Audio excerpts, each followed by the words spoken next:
Video. Oh, this is a video? Yeah, this was a wonderful event. The kids are amazing, and it really is all about the kids. So it's about just enjoying what they've created, enjoying their learning, enjoying their passion, and just their life, and just being really blessed to teach them every day. The kids are great. They work really, really hard, and I'm very, very proud of them.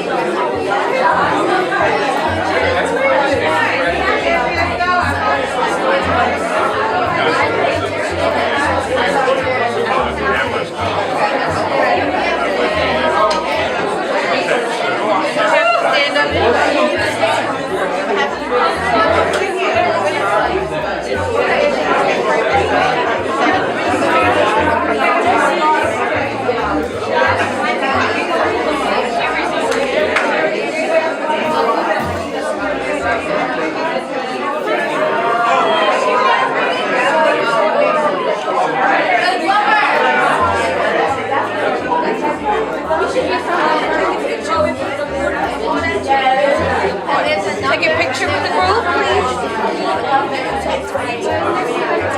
Okay, are you guys taking pictures? Thank you very much. Did you get it? Did you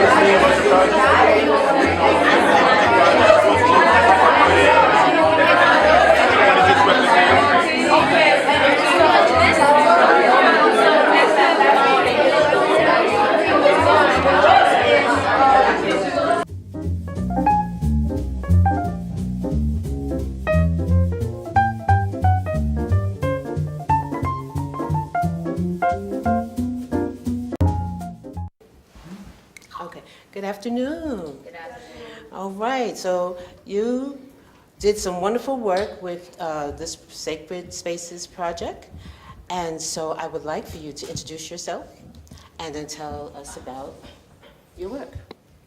My name is Forrest. My name is Kyrie. Okay, you were working on Buddhism, right? So tell us about it, your structure. This project is about Buddhism, as you know. And we made for one feature, we made a balance beam to represent the middle path, which is a value and belief, because you have to live a balanced life. Okay. And then we created the Bodhi tree where Siddhartha sat under and became enlightened when he became Buddha. Okay, tell me about this path. This is just a walkway to get into the sacred space itself. Okay. And this is a place. This And represents the place. This represents a place? Yeah. Okay. And so what is that behind there? This is a meditation room for Buddhists to sit, relax, and meditate, and try to reach enlightenment. Oh. This is a ritual. Okay, this is a ritual. Okay, thank you very much. I appreciate it. Okay.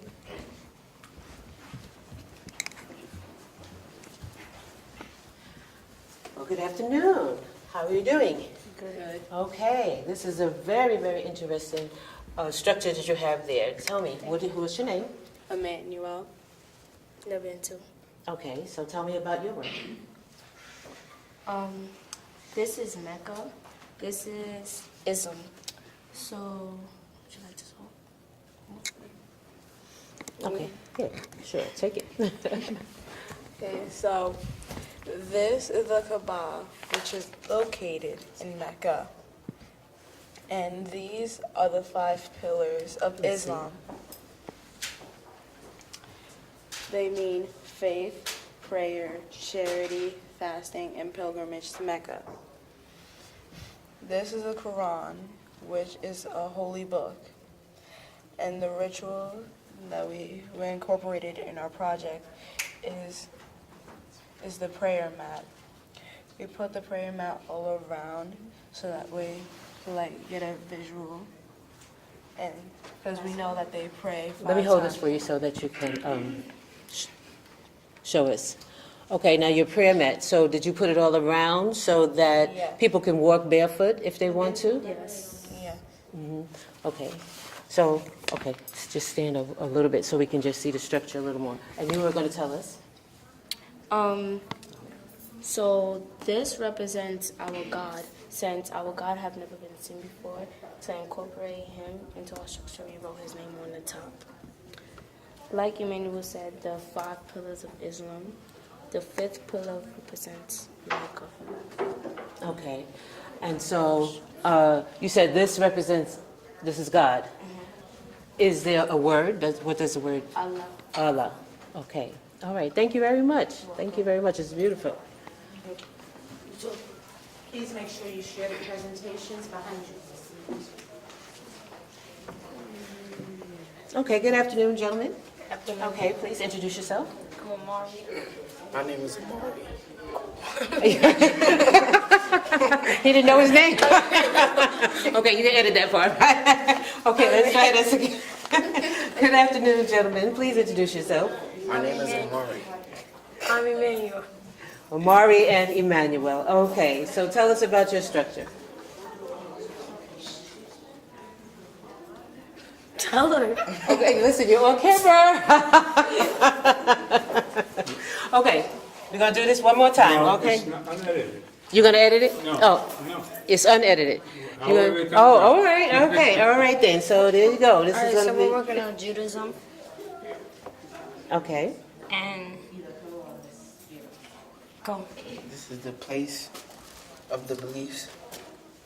Okay, this is the temple. Yeah. Okay. This is where they go to pray. Okay. And this means one God. And 20 means blessing. So it's like when you go in and pray, you get blessed. Okay. So what are the little pieces on the bottom there? People. Those represent people. Yep. Oh, okay. And this archway right here. Okay. That's like the door where you go in. Okay. Okay. All right. Thank you. Thank you so much. Hello, ladies. Come on. Don't be shocked. You did beautiful work. So come on. Let's tell us all about it. All right. So introduce yourself. I'm Sydney H. I'm Valerie. I'm Sydney R. Okay. So tell us about your structure. Oh. Let me hold it so you can point to.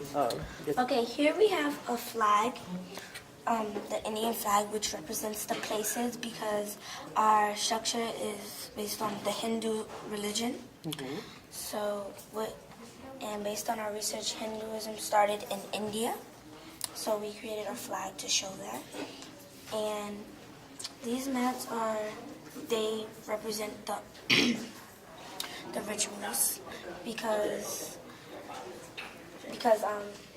one of the rituals are meditation, and they use these mats to meditate. Okay. Thank you. Are you going to add something? Okay, so we have a water fountain here, and this is for like relaxation for the people that's meditating. And this symbol is the Buddhist. It's a Hinduism symbol, and this means the word like So when you meditate, yeah. Okay. Okay. Sydney? Sydney? And right here in the center of the entire Hindu temple, what is the main god, which his name is Brahman, and he's teaching everybody how to meditate and pray. Inside of the temple, we have the altar, which has the Hindu symbol on it. Okay, very good. Thank you so much. Beautiful work. Okay. All right, good afternoon. Good afternoon. What's your name? Marquise Hall. Okay, Marquis, so tell us what you've created here. All right, bear with me because I'm one person for this project. Because they're not here right now. So we did a 3D project about the Buddhism. Okay. And the reason why you see a lot of flowers and trees around is because these represents peace, fam. Okay. And It was a story about a little kid who lived in his castle, and like he only lived in the castle. He never got to see the outside world. And when he did finally get to see the outside world, he like prayed under this big tree. We tried to make a tree, but it didn't happen. Oh, it looks good. But he always like meditated and prayed under this big tree. So we tried to make the waterfall, and that's it. That's it. Okay, thank you so much, Marquise.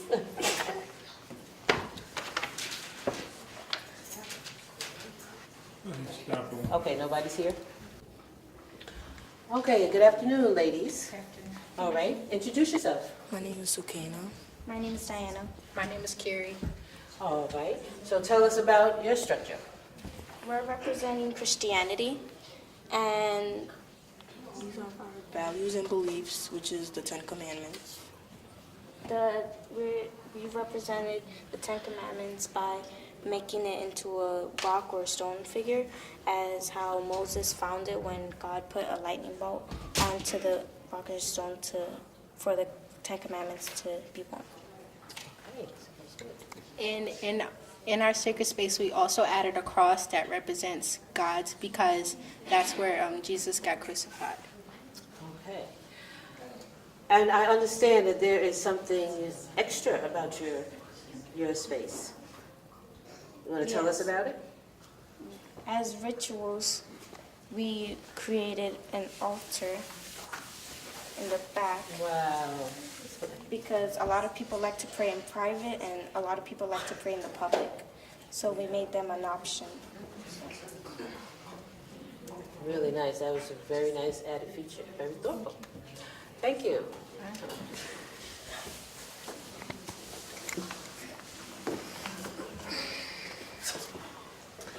Good evening, gentlemen. Good evening.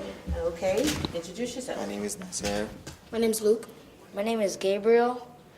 And tell us about your structure. The religion that we focused on was Buddhism. So the building that we created is a Buddhist temple. So this is the Buddha tree. It's a place. The Siddhartha had meditate to reach nirvana to the middle path. If you can see him inside the temple. Oh, okay. You have a sculpture in there. Yes. Okay. And that represents Siddhartha, The God. the god. Okay. Okay. This is the Tripikata. It represents values and beliefs. It also represents the 3 scriptures that Buddhists basically really pay attention and have to read to get a better understanding of the religion to reach enlightenment.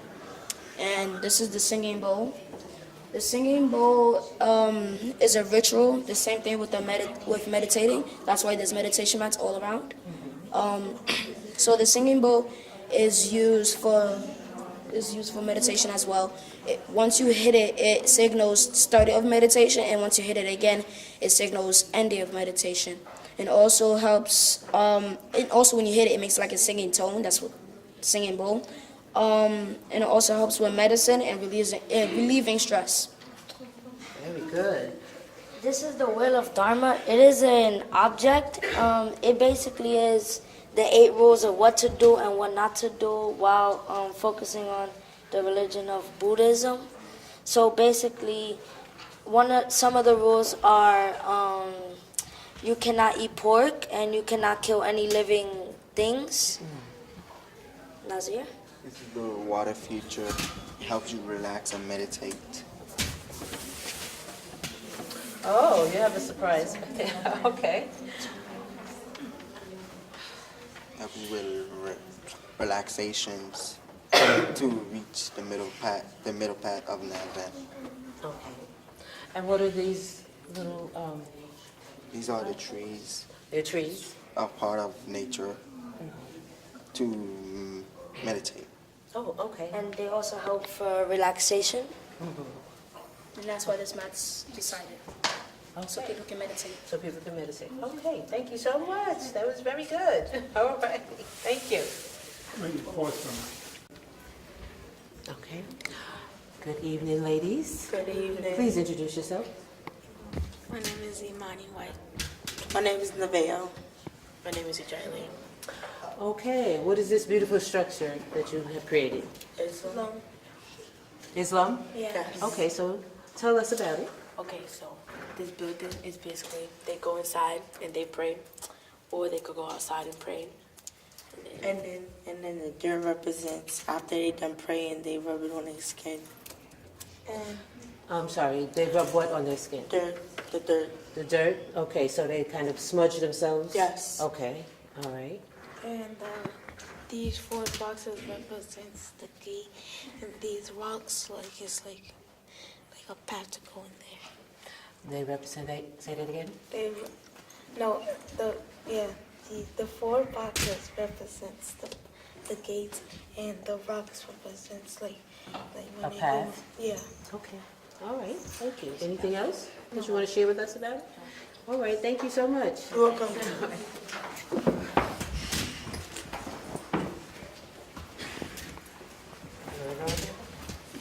want to do it? Yes, no, you don't have to. Yeah, come on, you got this. You already know you're thankful. Come on. Come on, you can do it.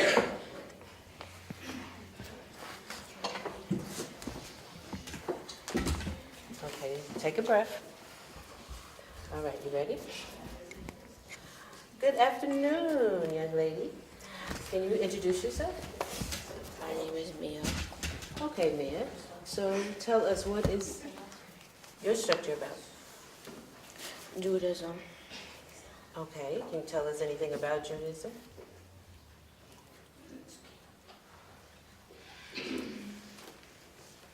Okay, so are these some of the characteristics of Judaism that you have here on your board? Okay. Okay, so as you can see, she has them laid out so you can easily read it and see what it is that she's expressing here in her sculpture. Thank you, Mia.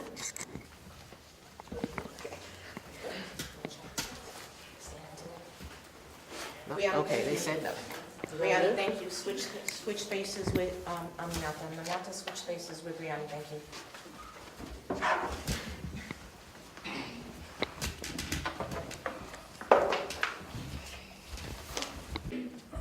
Okay. Good evening. Good evening. How you doing? Good. Good? All right. Introduce yourself. My name is Jordan. My name is Brianni. All right. Tell us about yours, what you're working on here. We're gonna be talking about our sacred space and how we build it. Okay, what does it represent? It represents Islam. Islam? Okay. So we have the value beliefs. Take your time, it's okay. The values and beliefs are faith, prayer, charity, fasting, pilgrimage to Mecca. Okay. Now, I see you have some, I assume that's a word that you have there. What does that represent? That represents God, It represents God. their God, which is Allah. Okay. All right. And tell me about those beads that you have on top there. That means the colors that represent what they were, and the color represents purity. Okay. What they wore to war. Muhammad's favorite color. And the represents the flag. Oh, okay. That's interesting. And so what do we have over there? What's this a piece? This is the Quran. It's the Quran. Okay. And I see you have something over here. What is that? What does that, is that a prayer mat? Yes. Prayer mat. Okay. All right. All right. Thank you very much. It's beautiful. Thank you so much.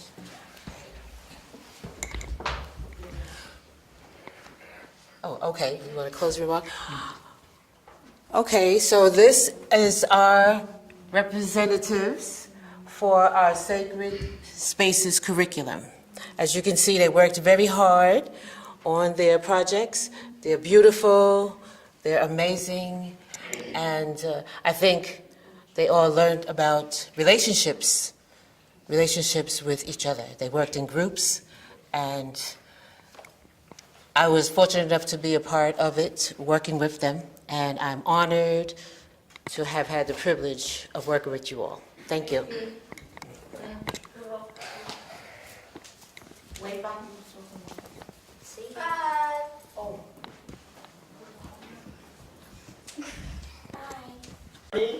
And I'm so happy that we're going to be able to travel on this journey on the screen with you. And just for everyone to know, people who are shy in this audience, I am the shyest person in the room. For me to come up, I've been begging my board member to come and speak with you. But it is a program that African Voices started because we understood the power of having you showcase your art, having you build buildings for the future. So I wrote a little statement. Buildings tell a story. Legendary artist Jacob Lawrence documented buildings in Harlem. The vibrancy of residents sitting on stoops and strolling in streets, enjoying life. We've captured that in our magazine. We started our storytelling and architecture program so young people, like my girl Maya Thomas here, who I'm always teasing you, can envision what types of buildings and spaces and sculptures and gardens and institutions that they want in Harlem. So this is wonderful to be in this beautiful space that has a history, that has a story tonight. And this is our first student exhibition, so I want to say congratulations again.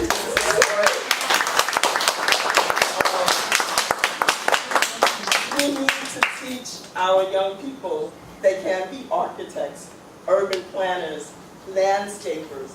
They have the power to write Harlem's future into existence using their creativity. Tonight, our young designers, we salute you. You're creating a journey for all of us in Harlem. But before they come on, we want to thank Principal Joseph Gates. Yeah. Vice Principal Roseanne Brown. And the wonderful Miss Kumba.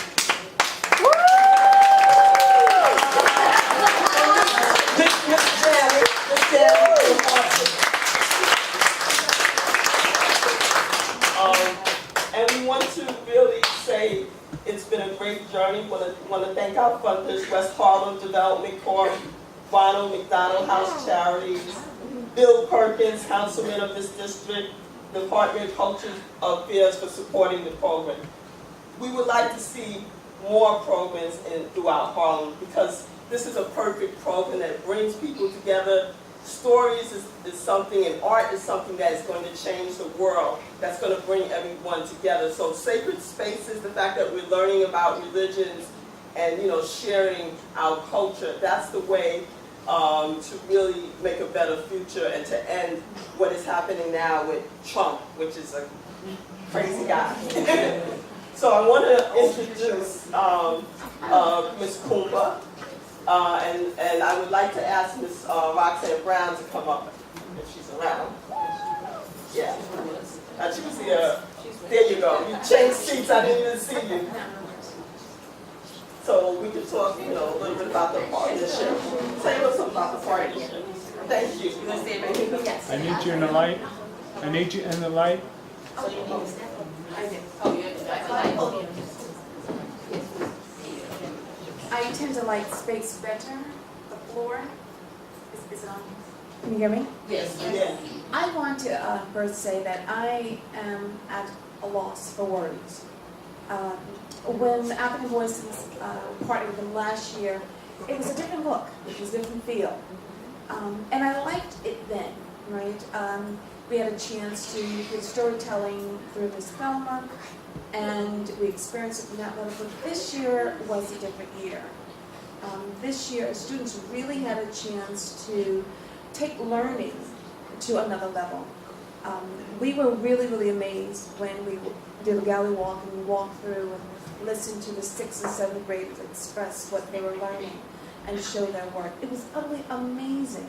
It really is. When I think of the word learning, I think of just kind of thinking out of the box. We're not just talking about sitting behind a desk, but it's learning is the knowledge that kids acquire through experience and through what they study or what's being taught. And so I was really amazed by how students were able to express what they were learning. And each team or group of students had a different interpretation and then to emulate that to us, which is really amazing. So we are very excited, and I'm really grateful to the partnership. And I have two amazing teachers that did a really great job and motivated us.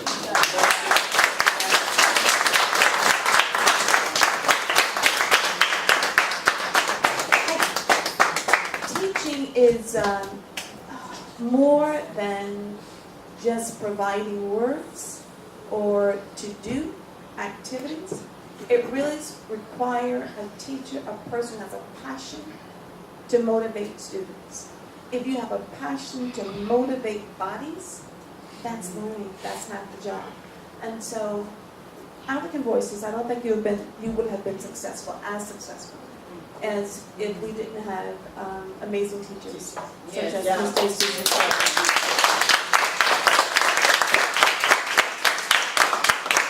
To push them, to motivate them, to work with them, that's a huge difference. And it was just beautiful. The whole school walked around and saw their work. It was really interesting to hear the students talk passionately about what they were learning. And each had a different interpretation of the different religions that they learned. So I'm just grateful to be part of this experience. So thank you.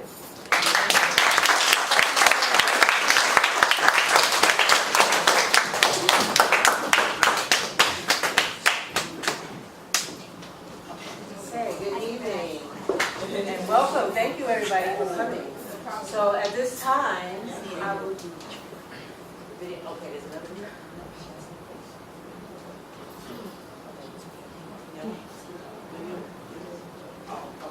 Technical difficulties.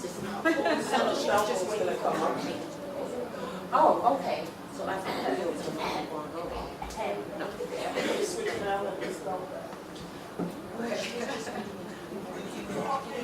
okay, talking. Okay. Okay, talking. Okay, so is she going to show a video? Yeah, she's going to show. Okay, so we're going to have more video presentation, and I'll come back as soon as, we're starting? Okay. Lights, please. Take lights.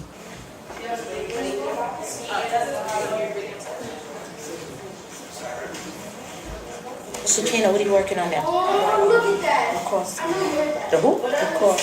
Oh, the cross. You creating a cross there? And the religion for this particular structure? Christianity.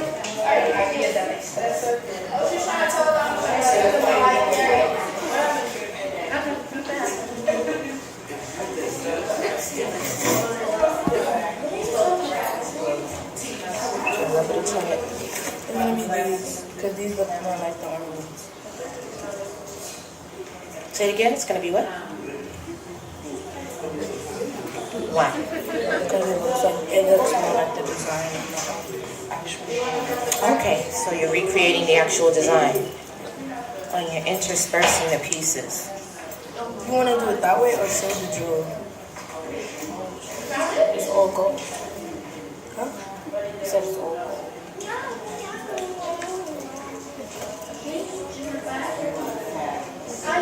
And the religion? It's Islam. So I'm about doing this first one. Because then you'll be able to touch the side. Oh, so you gave me my no.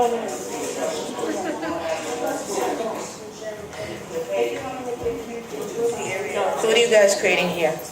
Right now I'm making the basket, the 3 baskets for our religion, the Buddhist religion.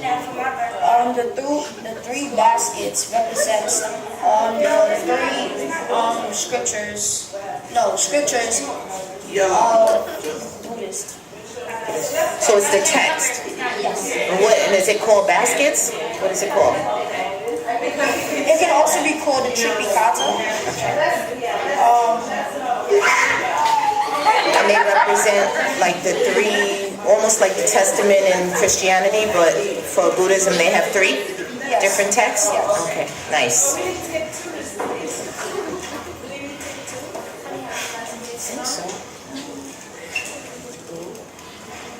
Okay, what are you doing, Nazir? I'm helping you to finish the basket. The triple column. So we try and make the box to make it, you have,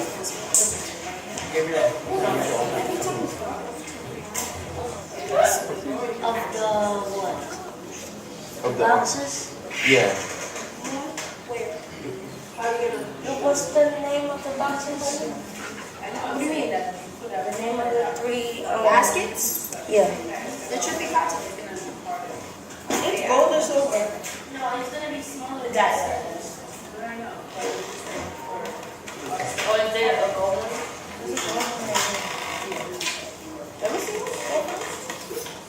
Let me see if we eat the triplicata or the biplicata, but I'm trying to find something to put inside. But I'll finish this. Let me see. It's not putting it. It almost like we did silver. It's silver.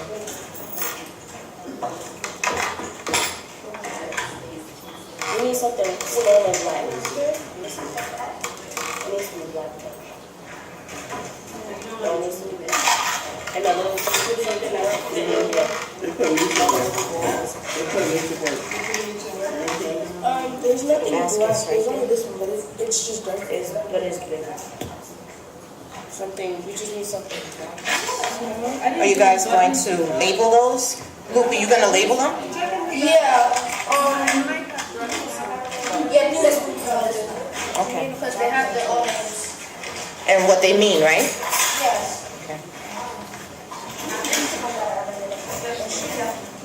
What are you guys doing over here? So we are going at the stairs together. And then The stairs to what? I'm following the stairs to go into the door. Of what? The door of happiness. And what is your sacred space? Hinduism. So what are you creating? A Hindu?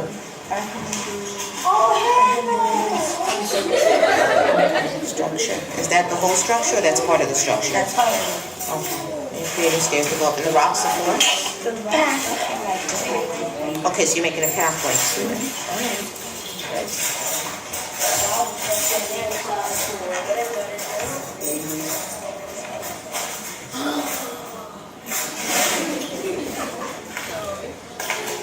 What are you guys choosing? Now we're making the actual black stone. That's What about, would buttons work? Like black buttons? Which one are you using? So can you do everything, else and then leave that for later for Monday? Because I do have some black buttons. What are you going to do with these?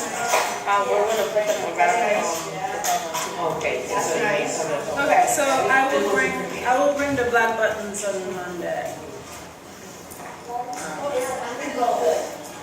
Carrie, what are you working on? I'm working on the gate for our sacred space. So you're making a gate for your... Designing the gate. And what is this piece here on the structure? Tissue mirror. We're going to put tissue paper on it. And to create what? A window. Okay. And the tissue paper is going to do what? I like that. Okay. Is the design going to reflect any of the characteristics of the religion? Yeah. Okay. I'll look forward to seeing it.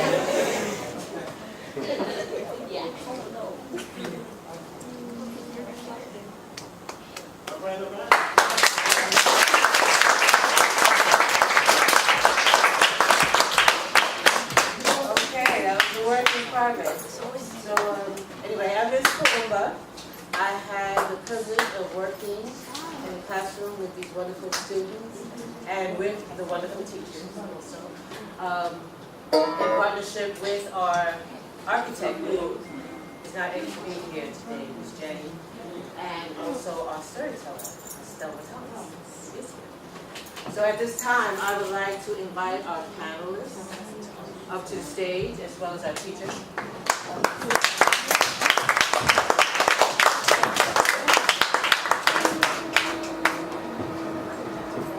Okay. Ms. Glover is also serving as technical person back there. As soon as she comes up, sorry. Because not only did the students work on their sculptures, they also did a lot of writing. And through storytelling, for religions, as well as telling their own stories, coming up with their own stories about their families and their lives. So I'd like to introduce Estella Thomas.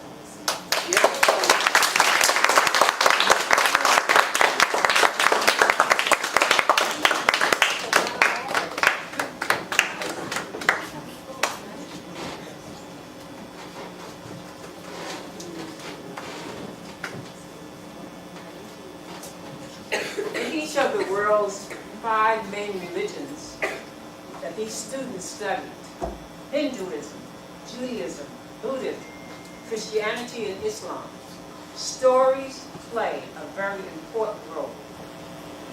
They have been used for many hundreds of years to teach people about their faith in a way that makes difficult messages easier to understand. Many stories tell of times in the lives of religious teachers, leaders, god and goddesses. Others explain mysterious events such as how the world was created or what happens when we die. Many have a strong moral lesson to teach. In all the religions, I have found that they all believe in the golden rule: do unto others that you want them to do to you. The collection of stories I introduced to the young people highlighted the significant beliefs, values, rituals, and traditions of the five main religions. Now I will share a story with you. Quickly gather round and listen to a story. S-T-O-R-Y, S-T-O-R-Y, S-T-O-R-Y, listen to a story. There was once a woman who had the reputation of being very holy.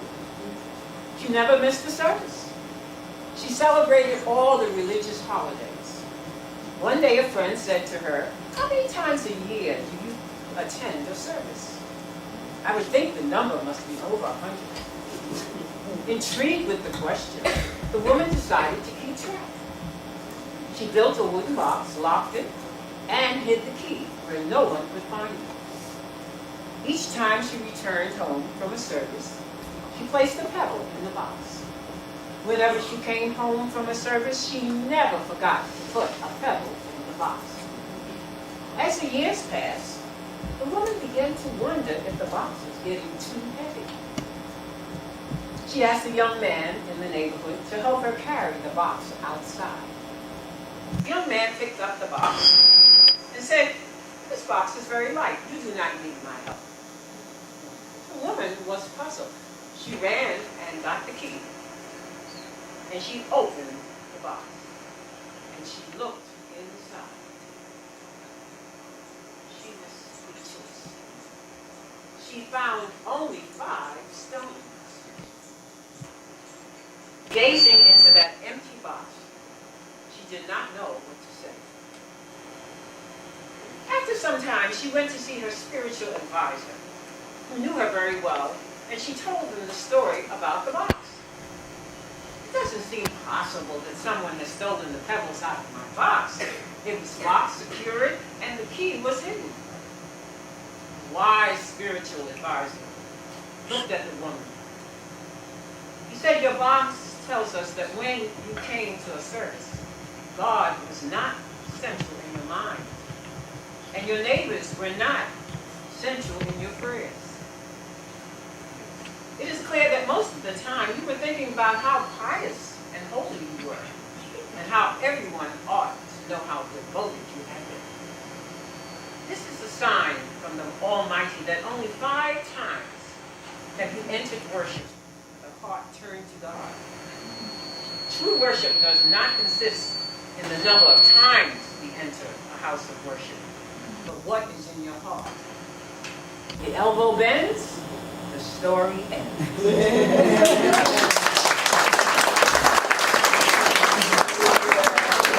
Now, many of you have heard stories from your parents, your caregivers, and also your grandparents. I did not have a grandmother. I grew up with a great-grandmother who lived until she was 114 years old. And when I became a great-grandmother, I started to sing this song, and I would like your help. And many of you may know it. So when I point to you, could you repeat what I say? Grandma's hands, Grandma's hands, packed in church on Sunday morning. Grandma's hands, played a tambourine so well. Grandma's hands, used to issue out a warning. She said, "Fellas, don't you run so fast. You might slip on a piece of glass. There might be snakes there in that grass." Grandma's hands, Grandma's hands soothe the local unwed mother. Grandma's hands used to hurt sometimes and swell. Grandma's hands used to lift her face and tell her, she said, "Baby, Grandma understands that you really love that man. Put yourself in Jesus' hands." Grandma's hands. Grandma's hands used to give me a piece of candy. Grandma's hands picked me up each time I fell. Grandma's hands, they really came in handy. She said, "Jenny, don't you spank that child? What you know of it before?" She didn't drop no apple core. But I don't have Grandma anymore.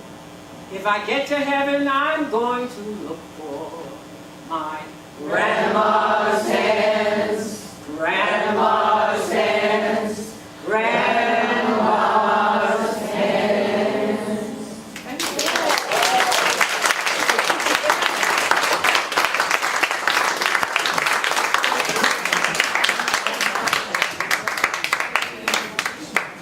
All right, that was wonderful. Please give her another round.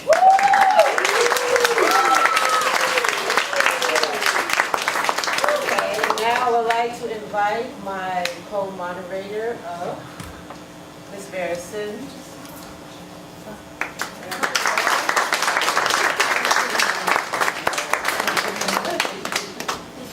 Hi, I just want to say that it's been a pleasure working with Carolyn with African Voices magazine, and the product and the process and the content of what all the students have done is absolutely amazing.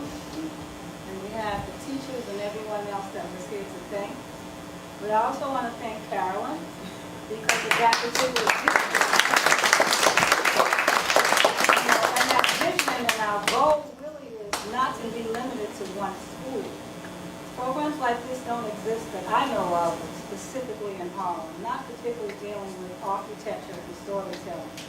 And so really think about how and why we have these type of programs and they're not there and they should be there. So we were hoping that, I don't know if the superintendent or who's here representing the Board of Ed, but our mission is exactly the goal of actually having programs of this level placed in not just one school, but many schools throughout all of Harlem. And I just wanted to let the audience know what our mission and our vision was, and that it's not limited to one school, because all students deserve to have this type of fundamental, exciting, fun, grappling, challenging, creative, critical experiences in their schools. And so I want to thank you, Carolyn.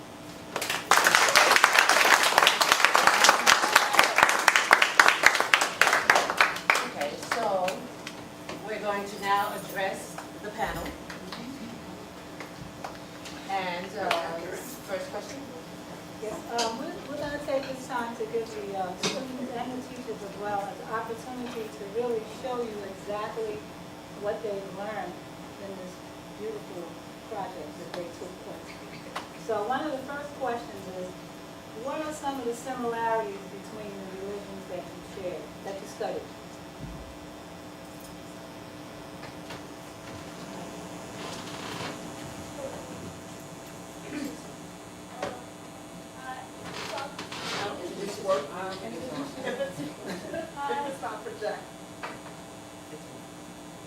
Hi, my name is Forrest.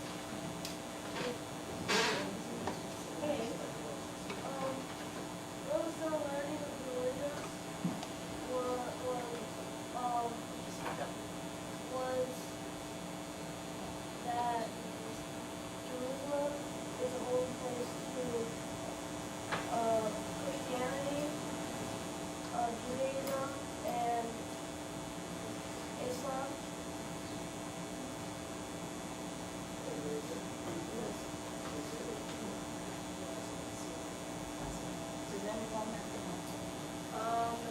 A similarity that I noticed is that all religions look up to a God, and some religions have an holy book or scriptures that they like represent to or something. Reference from.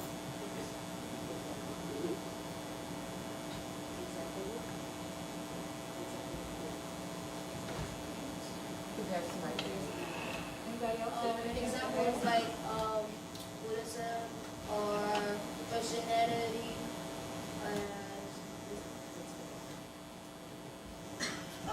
the books for Buddhism is the Tripitaka, and for Christianity is called the Holy Book or the Bible.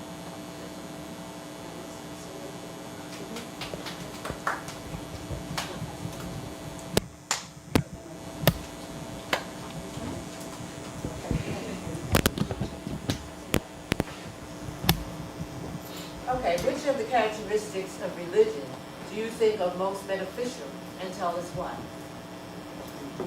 Anyone can answer and pass the mic. Be able to repeat the question, don't have the hesitate to say. The mic is not on.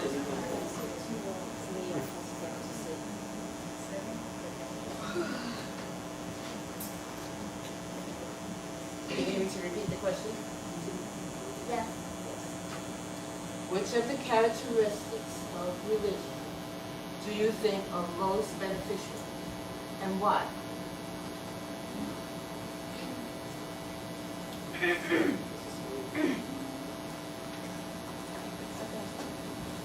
I think the values and beliefs are more important. Beneficial because learning about that, learning about a culture, a religion's values and beliefs tells you more about someone's culture, and you get to learn more about it. Anyone else? Can I answer that? I think the rituals is like the most important because rituals is something that they do every day or very often, and if they do that, that obviously shows it's like an important thing in the religion. Okay, anyone else?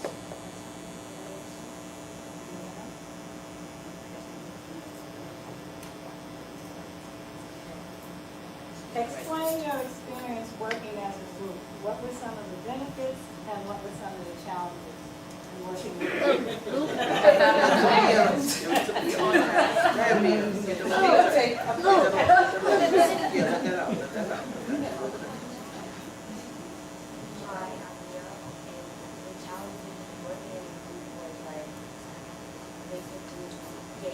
They can't hear. Yeah, I don't think the mic is working. The volume up over here? It's not working. Turn the volume up. Yeah, please try to project. Just project your voice. Just project. The challenges was like basically building the structure of the religion that I had to do. Like basically my building, what I do is like basically building and making it look like the religion that I really Okay, well, the question was, explain your experience working as a group. Okay, what were some of the benefits of working as a group? And what were some of your challenges?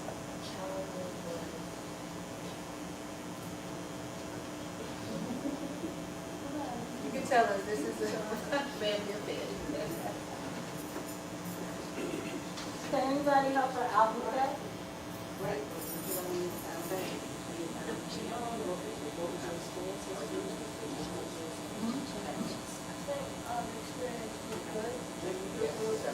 I think the experience was good because, like, we learned about religions and, like, the way we learned about it by creating structure helped us to expand our creativity and be able to collaborate and make something other people. But a challenge working with a group is like a lot of people have like a lot of different ideas, and then sometimes like there are a lot of people like they're like I don't like this, I don't like this, and like it can cause an argument, but like you just have to like say no to some ideas and then say yes to some other ideas.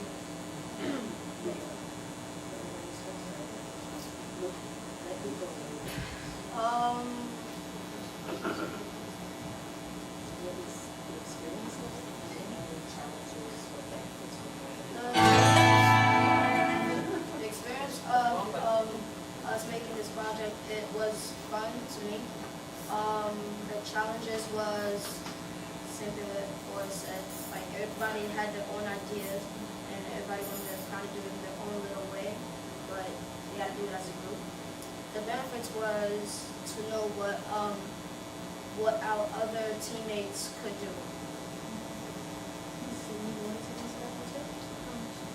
Yeah. My experience working in a group was, I liked it because everybody was like putting in different ideas to help with the structure. One of the benefits were that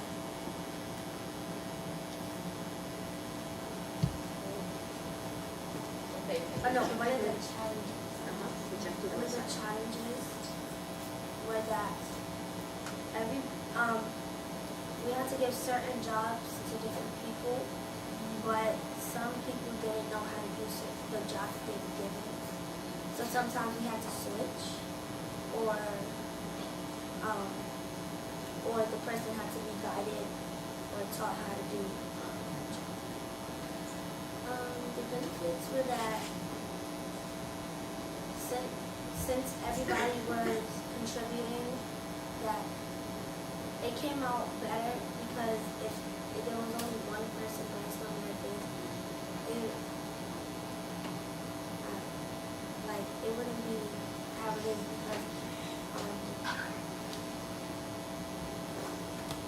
because everybody doesn't have like the same ideas, so everybody is on their different level of creativity, so.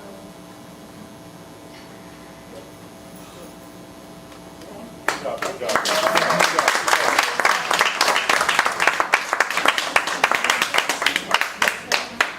Do you think learning about Working as a group was fun and hard. One of the challenges were that not everyone agreed to the same thing. Since we all had different ideas, we all thought that one idea was better than the other, so we should do it like this. So in order for us to come to a conclusion, we all had to think of which one makes more sense and connect to our structure. And that one is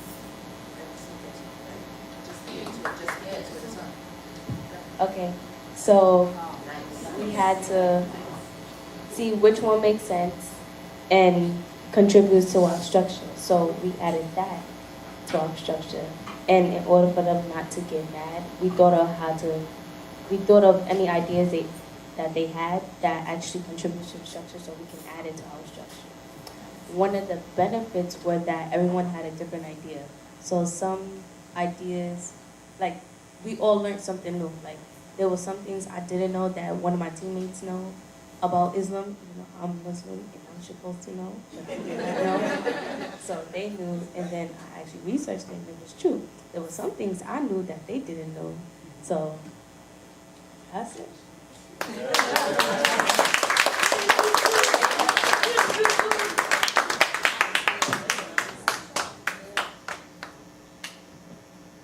Okay, so do you think learning about different religions is beneficial, and why?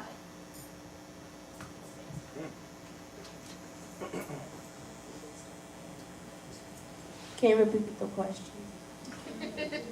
Do you think learning about different religions is beneficial, and why do you think that? Yes, I think learning about different religions is beneficial. Why? I think that's because you can learn something about someone else's religion that you did not know, or it might contribute to your religion, or it might be something that connects to your religion that you did not know. And then when you do the research and then find out, like, you get to go and tell somebody, like, oh, did you know this, this, and this about my religion? Did you know that? You know.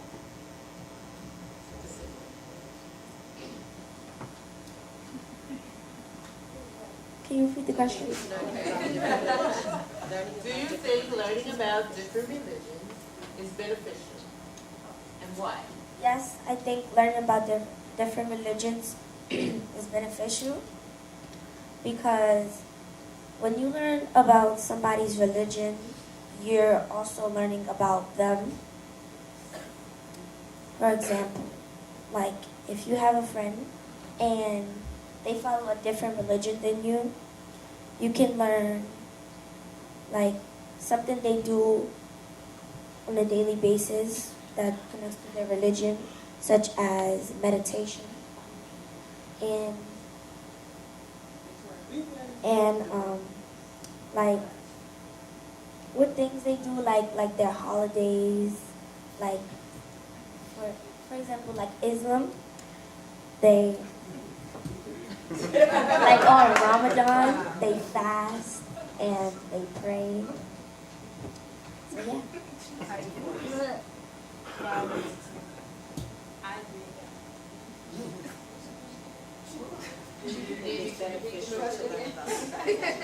I think it's beneficial to think of, to learn about other religions because, well, the first way how we started it was that we had to research about our religion, and then we had to build our structure. So from what we learned, we had to put it in a structure. So from all of like the most important things, we put it on a structure, and we learned more about that religion that we have. I think learning about different religions is beneficial because, like, it can contribute to your social life, and like, well, like you can. It's better to know about other people's religions than to like say something stupid and then offend them and not even know that you offended them.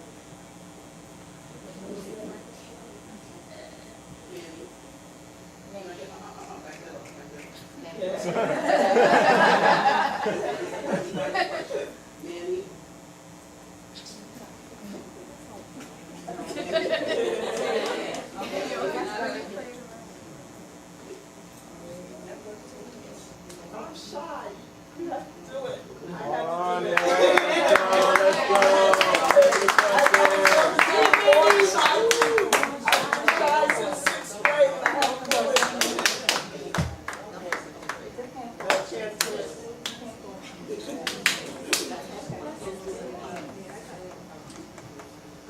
What were some aspects of architecture that you learned?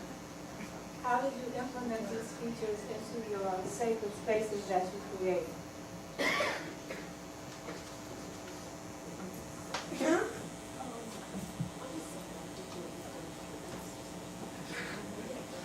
A feature that we learned was when we went on our nature walk trip and scavenger hunt. I saw that on some of the buildings they had something called cornices, and I thought it was kind of cool, and I put it on. I asked my teammates if they would like it to be on the building. We all came to agreement and put it on our building. A cornice is it's an object that you put on the edge of your building. Can you repeat the question? Okay. What were some aspects of architecture that you learned, and how did you implement these features into your projects? Okay, so when we were on the scavenger hunt, I saw a rose window on a church, and I think it would look good. I thought it would look good on my structure.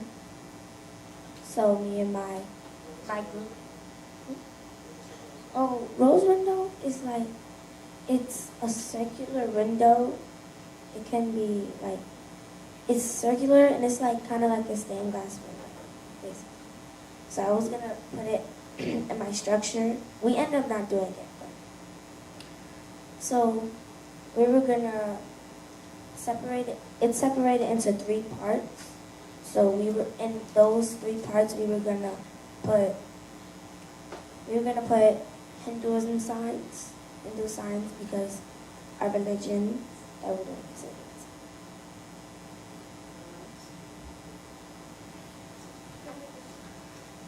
A feature that I learned and used was a skylight. Where I knew that like Buddhist temples didn't really have skylights, but like for the front part of our structure, like you look for the side, not the top. So it had like a roof, and there wasn't like a lot of light getting in there, so you couldn't see it that well. So I decided to put a skylight to have more light. Yeah. Mayor, do you want to tell us a feature? Architectural feature that you added to your piece?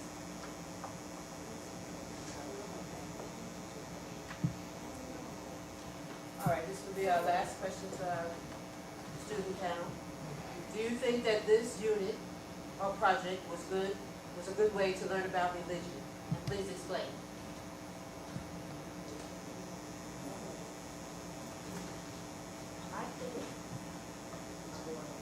I think. Do you think that this project was a good way to learn about religion? I think this project is good to learn about religion because, like, if you don't know something about somebody's religion, you could probably look it up and kind of like see what you could find out, like facts and stuff about, and what type of that person wears, or clothing that they wear.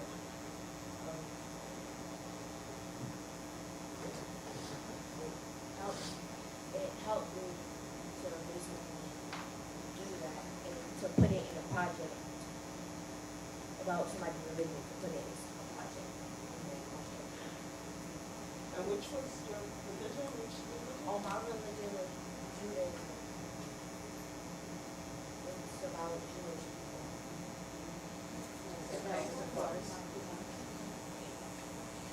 people.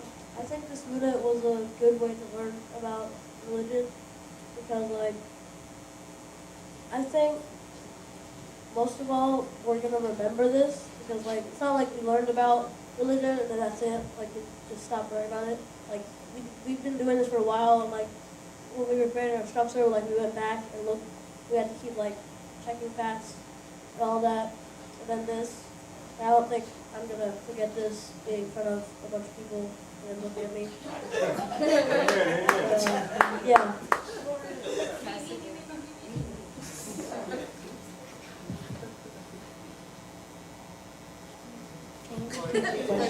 Okay. Do you think that this project was a good way to learn about religion? Please explain.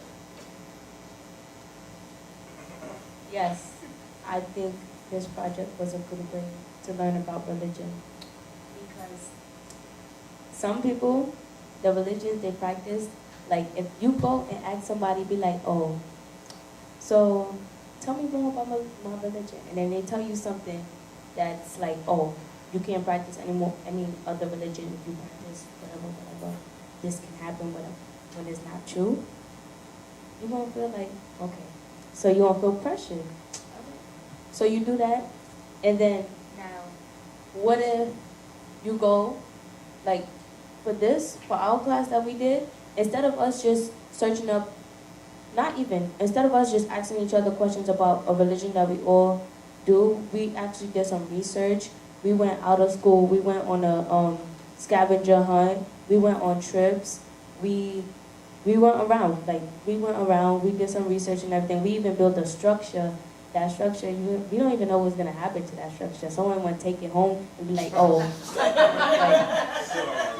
let me tell you about this, let me tell you about that. You know that, did you know that? Like, you know.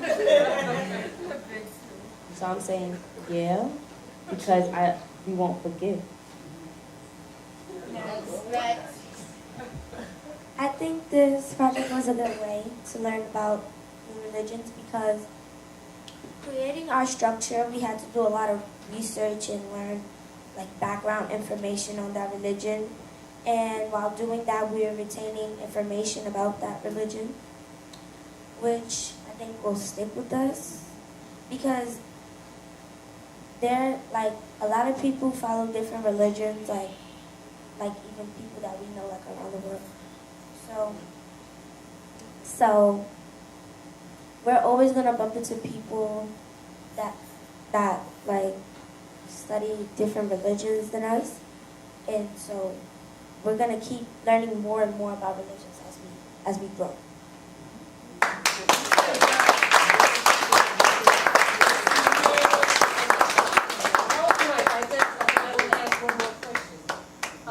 Did anyone find any similarities in religions when you did your studies?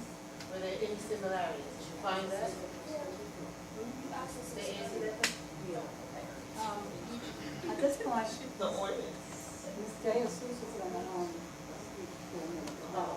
the background and scope of the entire program so that you get a true understanding of what and how they develop these three-dimensional pieces. So she'll give you that historical background that will help you bring all this together. Okay, I want to introduce, this is Ms. De Jesus.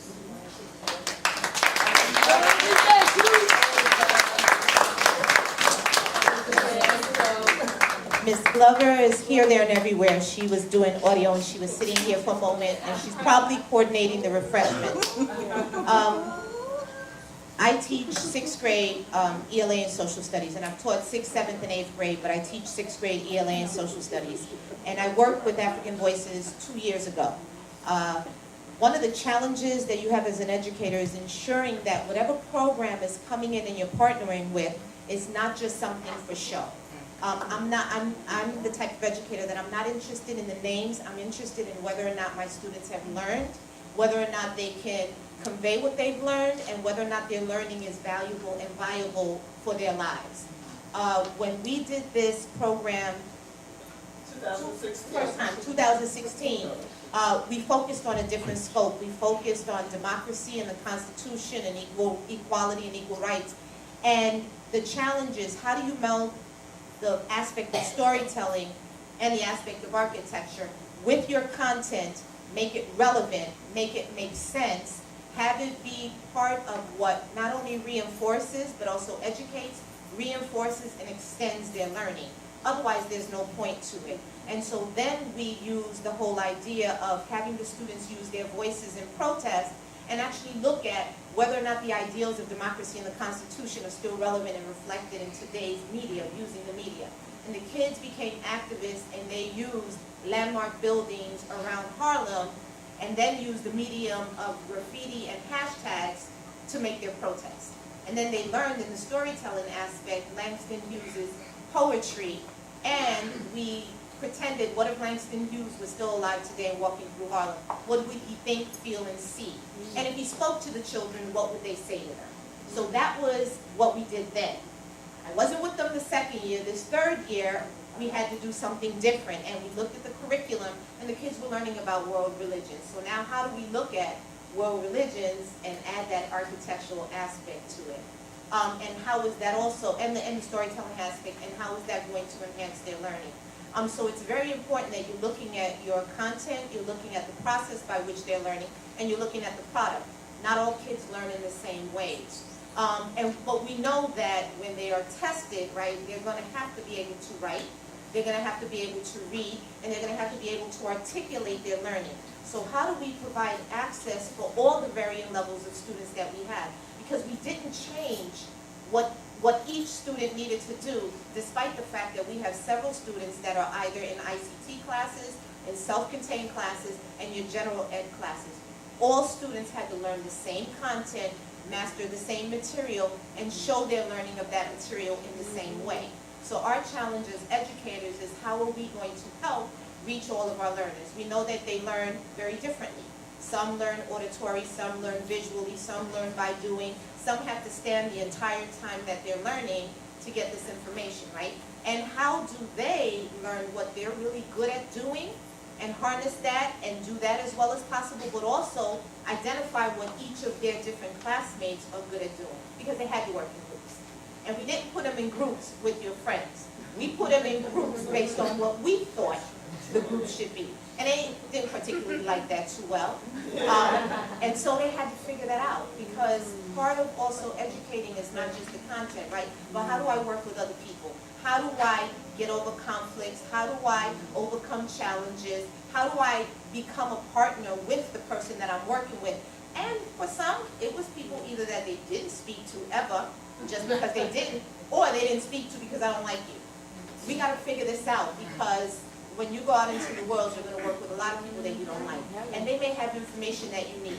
How are you going to get that information, and how together are you going to work to get that promotion, to make sure you get paid, to get the job done? So they learned a lot. They learned not only the content through research, they had to do some research on their own, come up with the materials, learn what's an appropriate source, what's a viable source.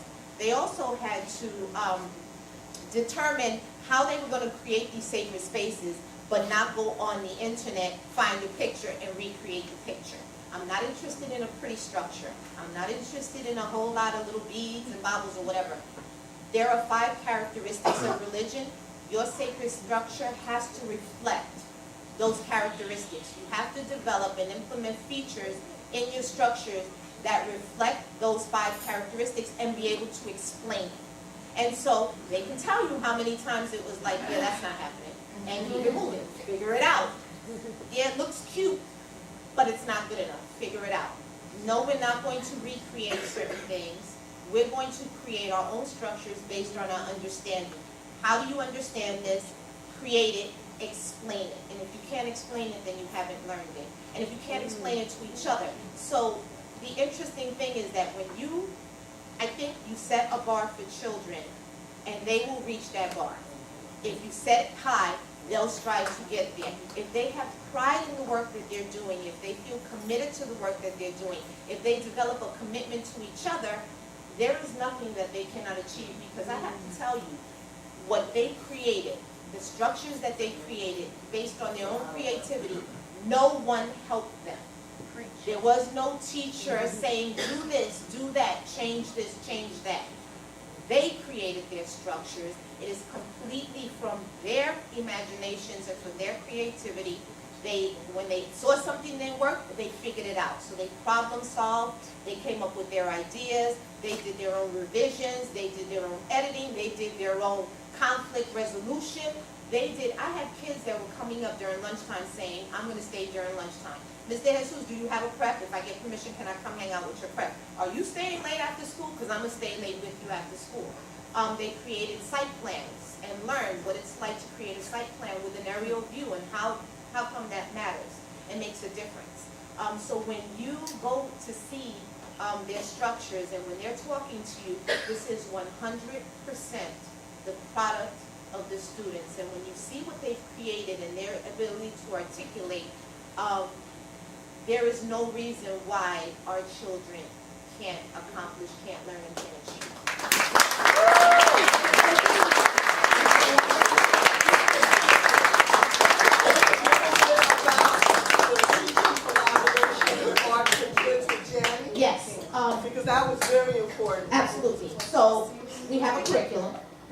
have the curriculum, you have to teach the curriculum. You're working with teaching artists, you know, the architecture and the storytelling, and they don't know your curriculum. So you're taking that curriculum and you're creating a unit that's going to meld the two other aspects together, and then you're creating your lesson plans. But as you're creating your lesson plans, in essence, you have a co-teacher. And your co-teacher is not somebody that the students know all the time. So they bring a certain expertise to the class. And then the challenge for us as educators is to meld, when you're teaching content, when now you're teaching the content through the medium, whether it's the storytelling or whether it's the architecture, and how we're really educating each other. The artists and the teachers are educating each other while you're also educating the students, because some of this content may not be known to either or. And so there's a lot of collaboration, there's a lot of kind of team teaching back and forth. There's a lot of, I think, having the kids understand that what they're learning from the artist is something that they need to implement into what they're working with. And so there are times when we meet and we kind of figure out how we're going to collaborate and come up with the ideas. There's a lot of emailing back and forth.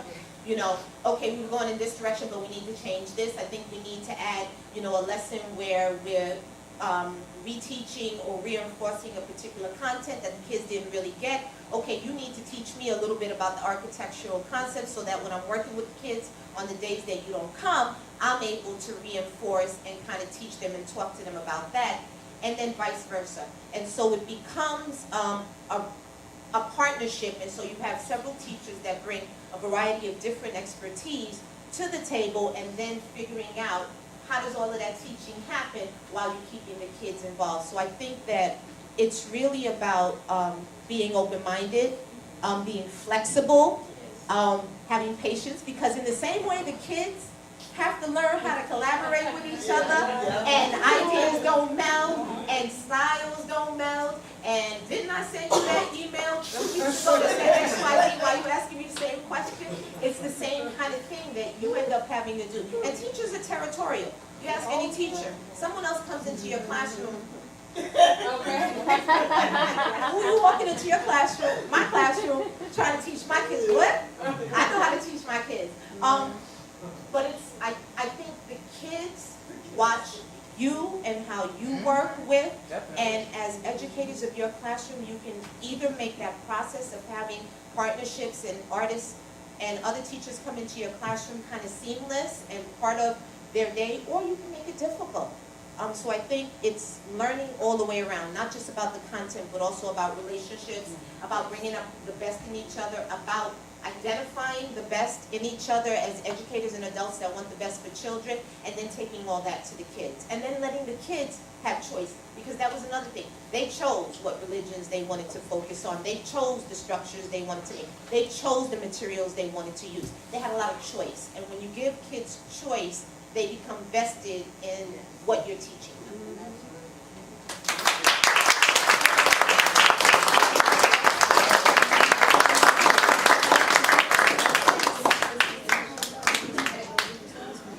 Okay, so please give our panel and our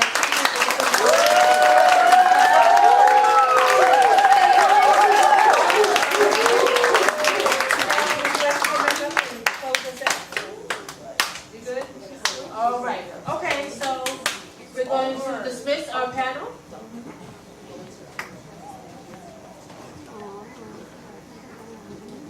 And our students. We're going to follow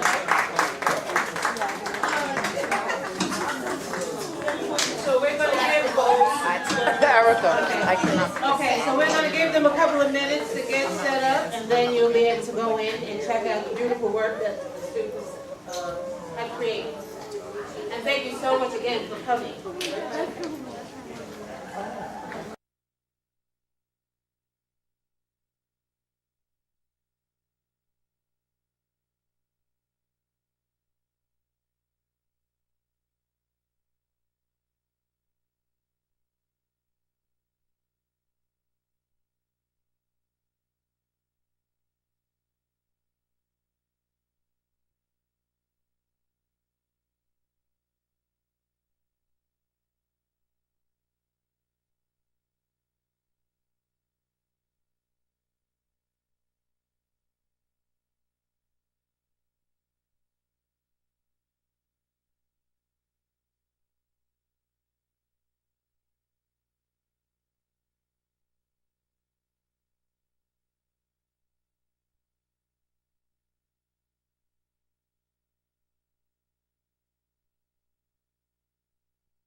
they enjoy doing is cutting their hair. Like they will leave their hair like cut. And one thing also is that you know how people meditate, but they do it. They could do it for days. They do it for hours. And it's like, oh my God, that's crazy. I cannot do that. You know, me and Mia, we the only ones in the classroom that make drawings. Like we build up a big drawing. You got an artistic skill for me. This is fantastic. Tell me a little bit about the project.